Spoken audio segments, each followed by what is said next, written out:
अच्छा जी, आइए अब यहाँ पर इस कॉन्फ़िगरेशन को करने के बाद हम शो फेलओवर की कमांड से वेरीफाई कर लेते हैं। तो अब हमारी जो शो फेलओवर की आउटपुट है वो लिटिल बिट डिफरेंट है फ्रॉम द रूटीन फेलओवर आउटपुट, और हमें वो बोल रहा है कि फेलओवर ऑन है, लैन यूनिट प्राइमरी है, फेलओवर इंटरफेस ईथरनेट 3 यूज हो रहा है, और यहाँ पर हमारे पास दिस होस्ट प्राइमरी के बाद ग्रुप्स नजर आ रहे हैं, ग्रुप 1 एंड ग्रुप 2। अब वो बता रहे हैं कि ग्रुप 1 जो है वो इस यूनिट पर एक्टिव है, जो कि प्राइमरी यूनिट है, और ग्रुप 2 जो है वो इस यूनिट के ऊपर स्टैंड बाय और रेडी है। ये ग्रुप 1 और ग्रुप 2 इनडायरेक्टली कॉन्टेक्स्ट को रेफर किया जा रहा है। यहाँ पे ग्रुप 1 जो कि सेकेंडरी यूनिट है उस पे ग्रुप 1 स्टैंड बाय रेडी है, वेयर एज ग्रुप 2 जो है वो दूसरी साइड के ऊपर एक्टिव है। तो आप देख रहे हैं कि चीजें ऑपोजिट हैं बोथ साइड्स के ऊपर, and this gives you a feeler of active active failover. अच्छा जी, अब हमने आगे बढ़ना है और इन कॉन्टेक्स्ट्स के अंदर से ट्रैफिक गुजार कर देखनी है। इस एक्टिव एक्टिव को सिर्फ इतनी कॉन्फ़िगरेशन कर देने से हम ये नहीं बोलेंगे, कह सकते कि अब दोनों फायरवॉल्स काम भी कर रही हैं। मैंने आपको शुरू में बताया था कि ये लोड शेयरिंग है, ये लोड बैलेंसिंग नहीं है। ठीक है, ये यहाँ पर एक्टिव हो गया है, ठीक है, ये यहाँ पे एक्टिव हो गया है, लेकिन अगर आप अपनी सारी की सारी ट्रैफिक पॉइंट कर देंगे कॉन्टेक्स्ट 1 पर ही, तो कॉन्टेक्स्ट 2 जो है उस पर तो कोई ट्रैफिक आ ही नहीं रही। अब ये आपको सोचना है कि आपने कितनी ट्रैफिक की डिफॉल्ट गेटवे कॉन्टेक्स्ट 2 को बनाना है और कितनी ट्रैफिक की डिफॉल्ट गेटवे आपने कॉन्टेक्स्ट 1 को बनाना है। उस बेस पर आप इन दोनों को एक्टिव एक्टिव यूज कर रहे होंगे। अब आपकी मर्जी पर मुनसर है, दो तरह के सिनेरियो आगे हो सकते हैं। एक ही हो सकता है कि हमारे पास जो दो कॉन्टेक्स्ट हैं C1 और C1 का dash which is on the other side stand by, इसी तरह C2 का डैश इधर है और C2 का जो एक्टिव है वो दूसरी साइड पर है।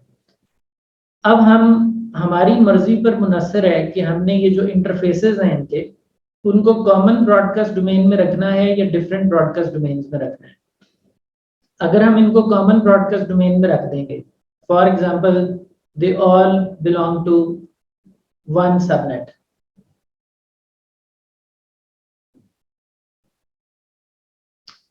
तो आईपी एड्रेसिंग कुछ यूं होगी,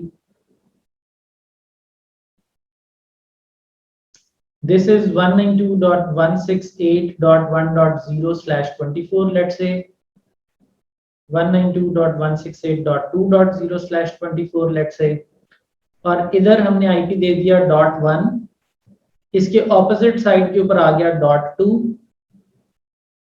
इसी तरह इसी सबनेट का .3 हमने इधर दे दिया और .4 इधर दे दिया। Likewise on the other side. अब इसके अंदर जो डिफॉल्ट गेटवे बनने वाले आईपीज हैं वो कौन है? एक ये आईपी है और एक ये आईपी है।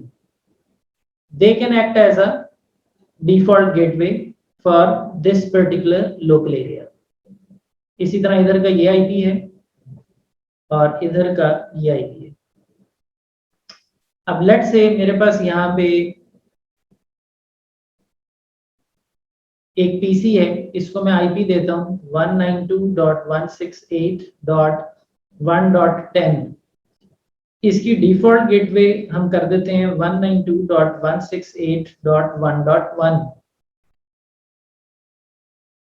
दूसरा पीसी इसी लैन में 192.168.1.11 और इसकी डिफॉल्ट गेटवे हम कर देते हैं 192.168.1.1, लेट्स से। तो 1.1 दोनों की डिफॉल्ट गेटवे कर देने से ये जो सारी कॉन्फ़िगरेशन हम करके आए हुए हैं फेल ओवर की अपने एएसएस में, वो तो धरी की धरी रह गई, हमने उसको यूज नहीं किया। So these units have the capability to process traffic at the same time, लेकिन हमने अपनी सारी की सारी जो ट्रैफिक है वो किस पर पॉइंट कर दी है, वो हमने पॉइंट कर दी है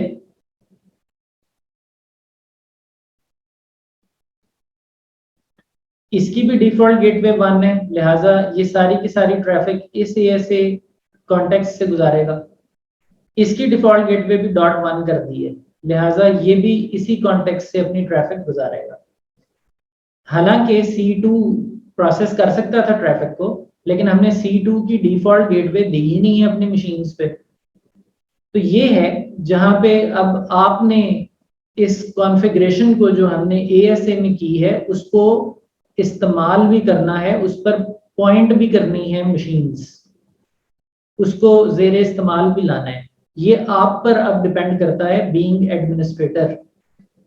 तो आप क्या करेंगे अब, फॉर एग्जांपल आपने अगर इस मशीन को 1.1 पर पॉइंट कर दिया है तो इस मशीन को आप 1.4 पे पॉइंट कर दें।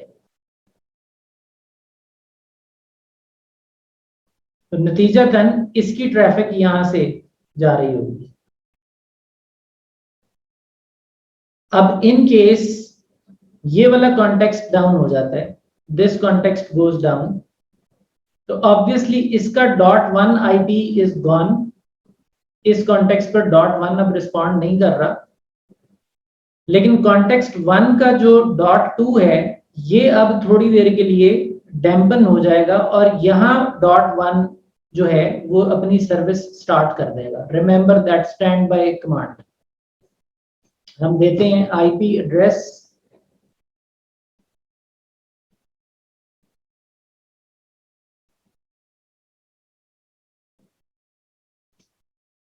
192.168.1.1 और हम साथ लिखते हैं स्टैंड बाय 192.168.1.2। ये कमांड हमने दे रखी है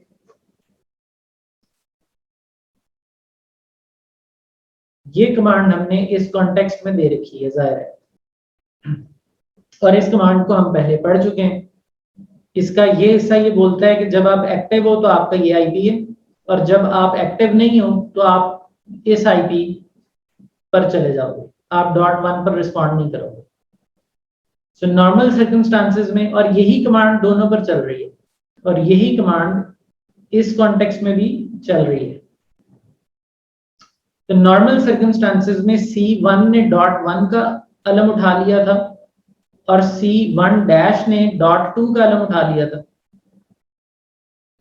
बट जैसे ही C1 डाउन हुआ और C1 डैश ने महसूस किया कि अब C1 नहीं रहा और इसने अपनी स्टेट को एक्टिव किया, तो जैसे इसने अपनी स्टेट एक्टिव की ये 1.2 को छोड़ के 1.1 के IP को एज्यूम कर लेगा यहाँ पे, और रिजल्टेंटली ये जो ट्रैफिक पहले यहां से जा रही थी ये अब कंटिन्यू हो जाएगी फ्रॉम दिस कॉन्टेक्स्ट।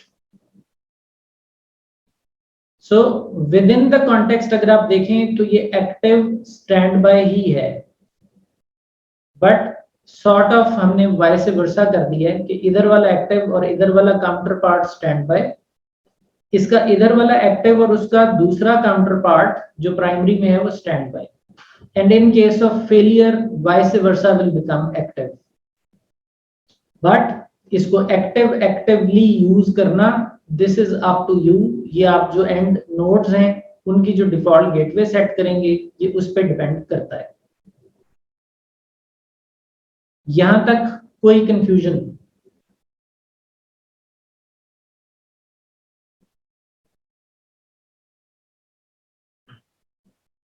ओके, अच्छा जी। और इसी में जो दूसरा सिनेरियो हो सकता है वो क्या है कि आप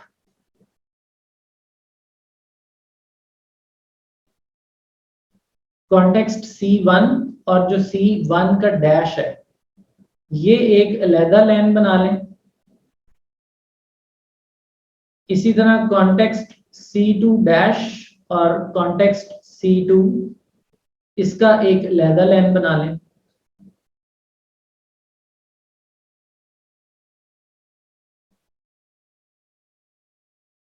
So this LAN is 192.168.1.0/24 and this local area is 192.168.2.0/24.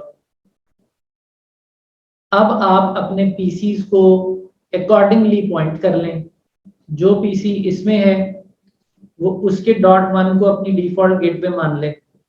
जो PC इस सबनेट में है वो इसके .1 को अपनी डिफॉल्ट गेटवे मान ले। सो इसकी ट्रैफिक यहां से पास ऑन हो रही है, वेयर एज इसकी ट्रैफिक जो है वो यहां से पास ऑन हो रही है। तो इस केस में हमने एक ही सबनेट में लाने की बजाय हमने इनको डिफरेंट सबनेट में रखा हुआ है। अब हमें पता है कि जितनी मशीन्स हम VLAN 10 में डाल देंगे वो कॉन्टेक्स्ट 2 का हिस्सा है या 20 में डाल देंगे, और जो VLAN 10 में डाल देंगे मशीन्स वो कॉन्टेक्स्ट 1 का हिस्सा बन देंगे। तो ये भी किया जा सकता है। ये डिजाइन क्लियर है जी?